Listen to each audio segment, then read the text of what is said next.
चला, सगळ्यांचं पत्रकार परिषदेमध्ये स्वागत आहे। आमचे नेते, भारतीय जनता पार्टीचे नेते आदरणीय प्रवीण भाऊ दरेकर यांची पत्रकार परिषद सुरू आहे। आपल्या सगळ्यांचं या पत्रकार परिषदेमध्ये स्वागत। मी आदरणीय प्रवीण भाऊंना विनंती करतो की त्यांनी या पत्रकार परिषदेला संबोधित करावं।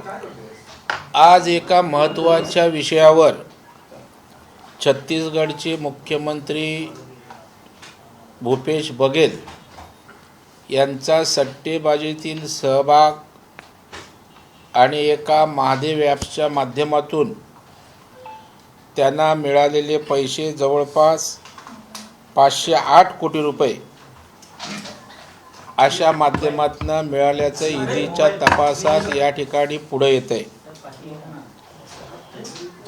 त्याच्यामुळे विकासाचा दावा करणारे काँग्रेस छत्तीसगडचा विकास करण्याच्या ऐवजी सट्टेबाजीत मग्न होतं आणि त्या महादेव ॲप्सच्या माध्यमातून आलेले पैसे हे निवडणुकीसाठी असल्याचं वास्तवसुद्धा आज या ठिकाणी पुढं आलं आहे आणि काँग्रेसचा विकासाचा बुरखा टराटरा यामुळं फाडला गेला आहे।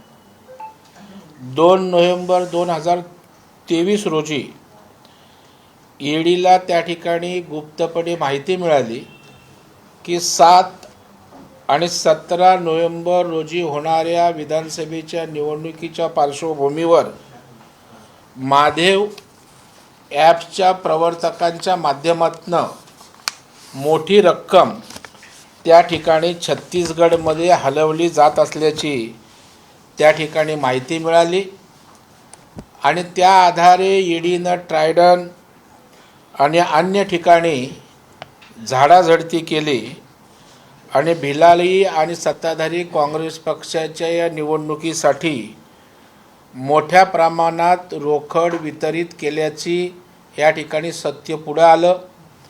या संदर्भामध्ये UAEमधून पाठवलेला खास कॅश दूत असीम दास याला सुद्धा ईडीनं त्या ठिकाणी ताब्यात घेतलेलं आहे आणि असीम दासची कार असेल, घर असेल, इथून साधारणतः 5 कोटी 39 लाख रुपये त्या ठिकाणी जप्त केलेले आहेत आणि असीम दास यांनी कबूलही केलेलं आहे की जप्त केलेला निधी या ठिकाणी महादेव या प्रवर्तकांनी छत्तीसगडमधील बघेल यांच्या निवडणुकीसाठी त्या ठिकाणी व्यवस्था केल्याचा कबुली जबाब सुद्धा यांनी त्या ठिकाणी दिलेला आहे। ईडीने महादेव ॲपची अनेक बोगस खाती देखील शोधलेली आहेत आणि त्याच्यामध्ये सुद्धा साधारण 15 कोटी 59 लाख रुपयांची शिल्लक ईडीने गोठवलेली आहे आणि असीम दासला सुद्धा अटक करण्यात आलेली आहे। या सट्टेबाजी सिंडिकेटचे प्रवर्तक परदेशात बसून अनेक पॅनल या ठिकाणी चालवत असल्याचं पुढं आलं आहे। त्यातनं कोट्यावधी रुपयाची उलाढाल त्या ठिकाणी झाले, त्यांनी कमावलेले आहेत आणि त्याच्यामुळे ईडीनं 4 आरोपींना अटक केले। 450 कोटीहून अधिक रुपयाची रक्कम त्या ठिकाणी जप्त केले। 14 आरोपींवर गुन्हा दाखल करण्यात आला आहे आणि भारतीय जनता पक्षाने मुख्यमंत्री भूपेश बघेल आणि काही या ठिकाणच्या काँग्रेसवाल्यांना प्रश्न या ठिकाणी मी विचारतोय, पक्षाने विचारलेत। भाजपचा काँग्रेसला सवाल आहे ज्याच्या उत्तराची अपेक्षा काँग्रेसकडून आम्हाला आहे। असीम दास शुभम सोनीच्या माध्यमातून छत्तीसगडमधील काँग्रेस नेत्यांना पैसे पाठवत होता, हे खरं आहे का? असीम दास यांना व्हॉइस मेसेजद्वारे रायपूरला जाऊन भूपेश बघेलला निवडणूक खर्चासाठी पैसे देण्याचे आदेश देण्यात आले होते, हे खरं आहे का? 2 नोव्हेंबर रोजी हॉटेल टायटनमध्ये असीम दास यांच्याकडून पैसे जप्त करण्यात आले, हे खरं आहे का?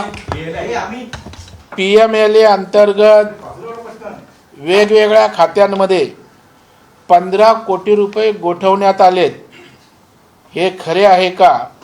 आणि असीम दास नावाच्या व्यक्तीकडून 5.5 कोटीच्या आसपास रक्कम जमा करण्यात आलेली आहे, हे खरं आहे का? अशा प्रकारचा भाजपचा काँग्रेसला सवाल आहे. आणि विकासाच्या ऐवजी सट्टेबाजीत मग्न असणाऱ्या काँग्रेस सरकार, भूपेश बघेल सरकार यांचं भिंग आता या निमित्तानं या ठिकाणी उघड झालेलं आहे, फोडलं गेलेलं आहे. या सगळ्या प्रश्नांच्या उत्तराची या ठिकाणी नाकाने कांदे सोलणाऱ्या काँग्रेस पक्षाकडून आम्हाला अपेक्षा आहे. प्रवीण भाऊ, ज्या पद्धतीने छत्तीसगडमध्ये हा सगळा पैसा आहे तो ईडीने जप्त केला, त्याच पद्धतीने राजस्थानमध्ये पण हा पैसा गेला होता का? काय त्या संदर्भातली काही माहिती मिळालेली आहे का? नाही, या संदर्भामध्ये देशभर ईडी त्या ठिकाणी अत्यंत सतर्कतेनं काम करते. आणि अशा प्रकारची मोडस ऑपरेंटीज त्या ठिकाणी वापरली जाते. आता छत्तीसगडच्या भूपेश बघेलच्या माध्यमातून सट्टाबाजीचा ॲप्सच्या माध्यमातून पैसे आणणं हे उघड झालं आणि त्याच्यामुळे ईडी राजस्थान असो कुठल्याही ठिकाणी अशा प्रकारच्या मोडस ऑपरेंडीमधून जर पैसे येत असतील त्याची दखल घेईल किंवा दखल घ्यावी आणि योग्य ती कारवाई या ठिकाणी करावी. भाऊ, संजय राऊत असं म्हणतात की धमकी देणाऱ्या गृहमंत्र्यांनी आधी उत्तर द्यावं. फडणवीस आणि त्याचप्रमाणे अमित शहानी अंमली पदार्थांचं सेवन जे आहे ते वाढलेलं आहे, त्यावरती का तोंड उघडत नाहीत असं म्हटलं. संजय राऊत अदखलपात्र झालेले आहेत. आता रोज बडबड सकाळी उठून करत असल्यामुळे त्यांचा कुठला विषय गांभीर्यानं घ्यायचा आणि घ्यायचा नाही यावरच खऱ्या अर्थानं प्रश्नचिन्ह आहे. गृहमंत्री सक्षम आहेत. देशासाठी अमितभाई कशा पद्धतीनं कठोरपणे काम करत आहेत देश बघतोय. धाडसानं अनेक निर्णय घेतलेत. देशाची सुरक्षा मजबूत करत आहेत. राज्यामध्ये सुद्धा कठीण परिस्थिती असताना देवेंद्रजी अत्यंत कुशलतेने सगळं त्या ठिकाणचं नियंत्रण प्रॉपर करतायत. जरांगेंचा विषय त्यांनी अत्यंत कुशलतेने हाताळत कायदा सुव्यवस्था त्या ठिकाणी नियंत्रणात आणले. आता ज्याला विध्वंसक स्वरूप बघायची अपेक्षा आहे किंवा विध्वंसक मनोवृत्तीचा माणूस अशाच प्रकारची विध्वंसक वक्तव्य करणार आणि मला वाटतं ते गांभीर्याने घेण्याची आवश्यकता नाही. संजय राऊत आता अदखलपात्र झालेले आहेत. भाऊ, राज्यात जेव्हा महायुतीचं सरकार, महाविकास आघाडीचं सरकार होतं तेव्हा एसटीचा संप जो आहे तो मोठ्या प्रमाणात चिघळलेला होता. आता पुन्हा एकदा एसटी कर्मचारी जे आहेत ते संपावर जाण्याचा इशारा देत आहेत. ठाकरे गटाचे नेते असे म्हणतात की आता भाजपचं सरकार आलेलं आहे, मग यावरती निर्णय का होत नाही? आपण जर त्यांनी शांतपणे भाजपचं सरकार आल्यानंतर, शिंदेसाहेबांच्या नेतृत्वाखाली सरकार आल्यानंतर एस टी संदर्भात काय काय निर्णय घेतले ते जरा डोकावून पहा. काही बघायचं नाही, समजून घ्यायचं नाही आणि उचलली जीभ लावली टाळ्याला अशा पद्धतीची वक्तव्य त्यांची आहेत, निराधार बिनबुडाची.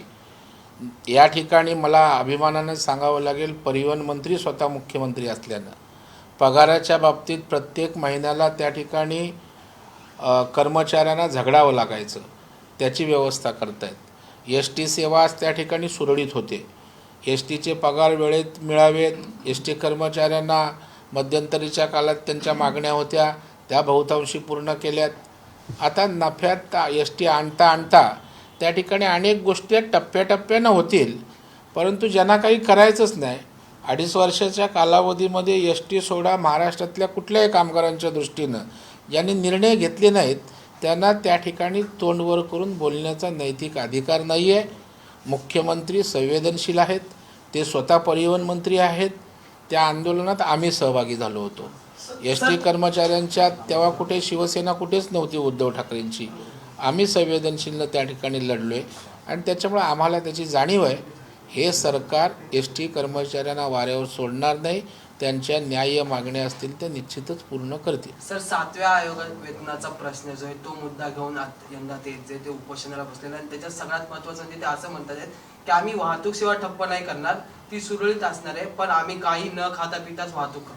नाही, या संदर्भामध्ये निश्चितच त्या ठिकाणी सरकार दखल घेईल, त्यांच्याशी चर्चा करेल आणि त्यांच्या योग्य आणि न्याय्य मागण्या असतील त्याला त्या ठिकाणी सकारात्मक प्रतिसाद सरकारच्या वतीनं दिला जाईल.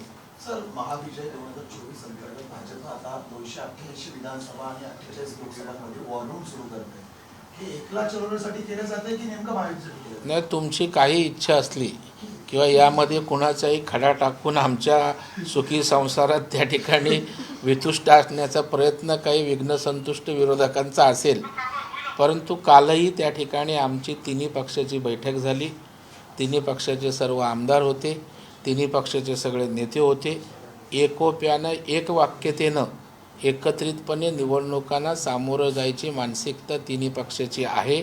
त्याच्यामुळे वारूम कितीही झालं तरी आमचं वार जे आहे ते महाविकास आघाडीबरोबर आहे आणि ते एकत्रितच आम्ही लढणार आहोत. वडेट्टीवार यांनी म्हटलेलं आहे की निवडणुका मारून येण्यासाठी कुठेतरी जनगणनेचं एक चॉकलेट दाखवलं जात आहे आणि त्यातून भाजप पळवाट काढतंय आणि राहुल गांधींनी मागणी केली, त्याला घाबरलंय भाजप आणि म्हणून अशा पद्धतीने युक्तिवाद करतंय. चॉकलेट हिरोसारखं वडेट्टीवार विरोधी पक्ष नेत्याचं काम करतायत, त्याच्यामुळे ते तशाच प्रकारची वक्तव्य करतायत. भारतीय जनता पार्टीला अशा प्रकारचे कुठलं चॉकलेट देण्याची आवश्यकता नाही. देशामध्ये पंतप्रधान नरेंद्र मोदी साहेब कसं उत्तम काम करतायत, गरिबाच्या कल्याणासाठी, देशाच्या विकासासाठी देश पाहतोय. राज्यामध्ये आमचं सरकार येण्यापूर्वी 2.5 वर्ष काय वाताहत होती हे महाराष्ट्रानं पाहिलं आहे. त्याच्यात वडेट्टीवार मंत्री होते आणि शिंदेसाहेबांच्या नेतृत्वाखाली आत्ता सरकार असल्यानंतर कशा पद्धतीनं काम होतं आहे हे या ठिकाणी महाराष्ट्रातील जनतेला माहीत आहे. चॉकलेट हिरो वडेट्टीवारांना ते कळणार नाही. सर, सीबीआयने पुन्हा एकदा मोहित कंबोज यांचे गुन्हे दाखल करून त्यांचा पुन्हा एकदा तपास करून नवीन अहवाल सादर करायला सांगितलेला आहे. मोहित कंबोज तुमच्या पक्षाचे नेते आहेत, कसं बघतात? नाही, आता त्याच्यावर कोर्टाने दिलेल्या आदेशावर आम्ही काय बोलणार. जर पुन्हा कोर्टाने रिमांड केला असेल तर त्याची प्रक्रिया त्या ठिकाणी पूर्ण होईल आणि त्या ठिकाणी योग्य तो निर्णय होईल. भाऊ, वर्षावरचा एक फोटो जो आहे तो व्हायरल होतोय. बिग बॉस विजेता आहे एल्विश यादव. ड्रग सेवन प्रकरणामध्ये त्याच्यावरती कारवाई झालेली आहे आणि संजय राऊतांनी असं म्हटले की त्यांना सोबत घेऊन जाणारा खासदार सुद्धा ड्रग सेवन करणारा होता, असाही आरोप केला. संजय राऊत ड्रग न घेता ड्रग प्यायल्यासारखे बोलतात आणि त्याच्यामुळं अशा प्रकारची वक्तव्य येत आहेत. देवेंद्रजींनी त्या ठिकाणी क्लिअर कट सांगितलं आहे की त्या ठिकाणी तो आला तेव्हा सेलिब्रिटी त्या ठिकाणी होता, नंतरच्या यथावकाश गोष्टी त्या पुढे आलेल्या आहेत. आता आपल्याकडे येणारी आता एकनाथराव शिंदे लोकनेता आहे, कोणी त्यांना येतं भेटतं, कुठला प्रोटोकॉल नसतं आणि नंतर जर तो माणूस कोण का प्रत्येक माणसाची कुंडली चेक करून नेता किंवा प्रमुख भेटत नसतो. त्याच्यामुळे कुठल्याही गोष्टीचं राजकारण करायचं या पलीकडं त्या ठिकाणी संजय राऊतांना काही दिसत नाही. थँक्यू, सगळ्यांचे धन्यवाद. हिंदी बघेलचं पण तो हिंदी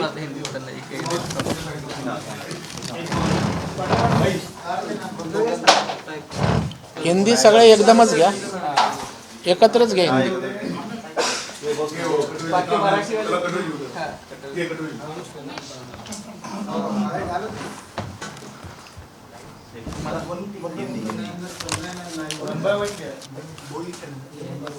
अरे अभी लेना साथ में, अभी थक गए, बाद में करना पहले तो इकट्ठा ले लेना, अभी ले लेना, बाद में या अकेला अकेला ले लेना साथ में. हाँ, हिंदी में जो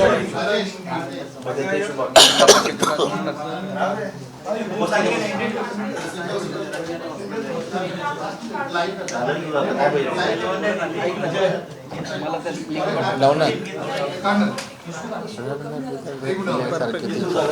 काय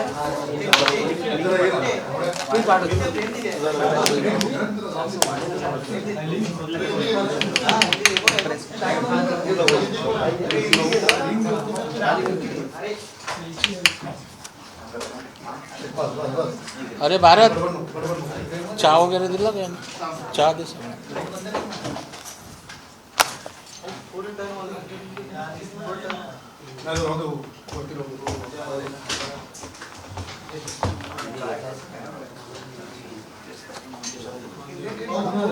मराठीला दिलं बघू, हिंदीला जाईल. हिंदीला देतो.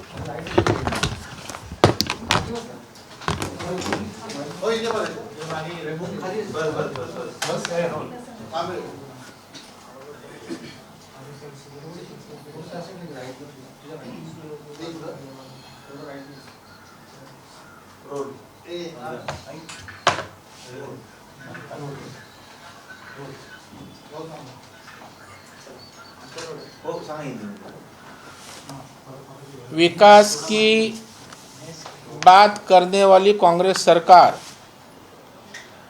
और छत्तीसगढ़ के मुख्यमंत्री भूपेश बघेल, इनका सट्टेबाजी में सहभाग सामने आया है।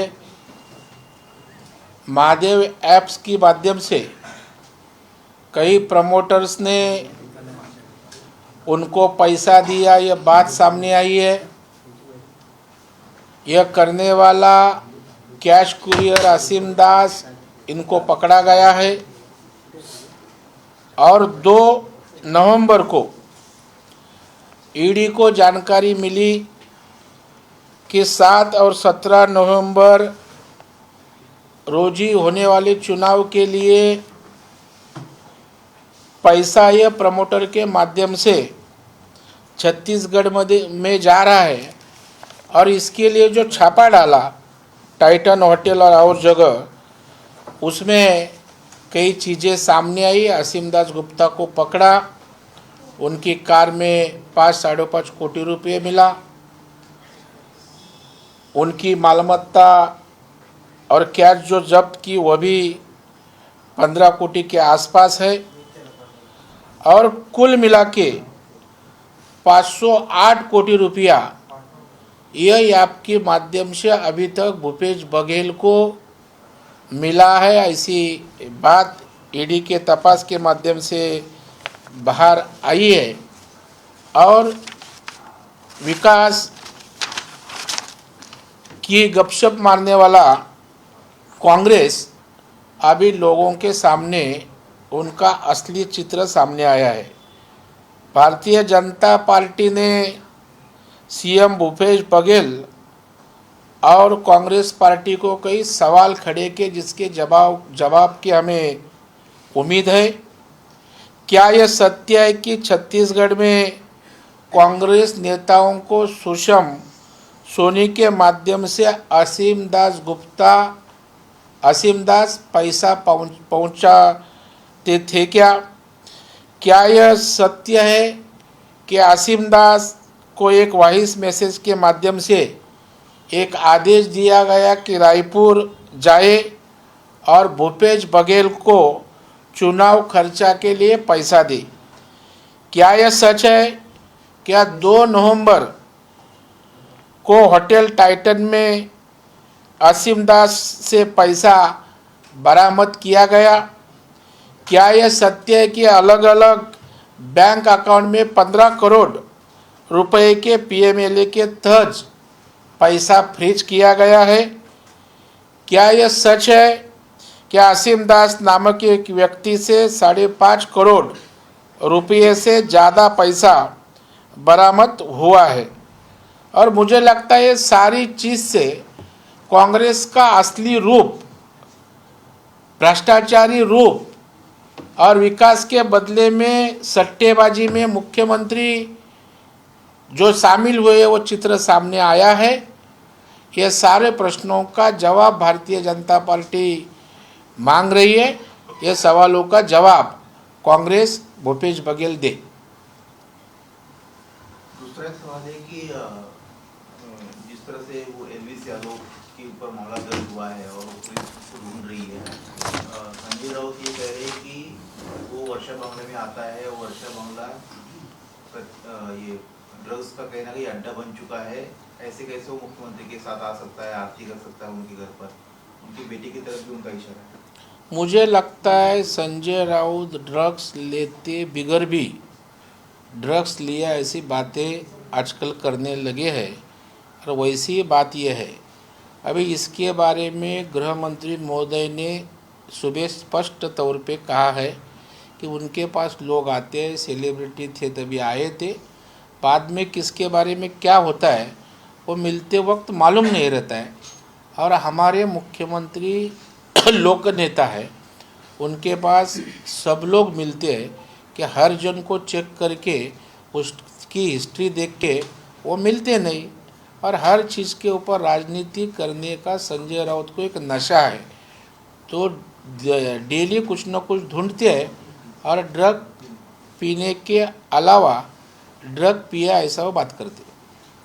मुस्लिम आरक्षण की मांग उठने लगी है। सोमवार को अबू आसिफ एक मोर्चा निकालने वाले हैं मुंबई में। उनका कहना है कि चाहे पुलिस परमिशन दे ना दे, मैं मोर्चा निकालूंगा और मुस्लिमों को 5% आरक्षण मिलना ही चाहिए। बीजेपी सिर्फ वोट बैंक के लिए हमको विरोध कर रही है, हिंदू वोट बैंक। नहीं, ये देखो, संविधान के अनुसार जो मिलना चाहिए वो हर जन को मिलेगा, और कोई भी ताकत दिखा के सरकार को नहीं तो संविधान को दबाना चाहेगा तो इस देश में होगा नहीं।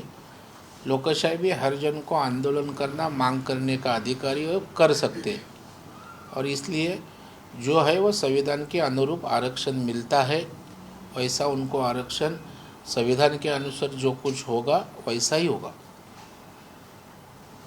सर एक मराठी शेवटचा प्रश्न होता की जरांगेंचा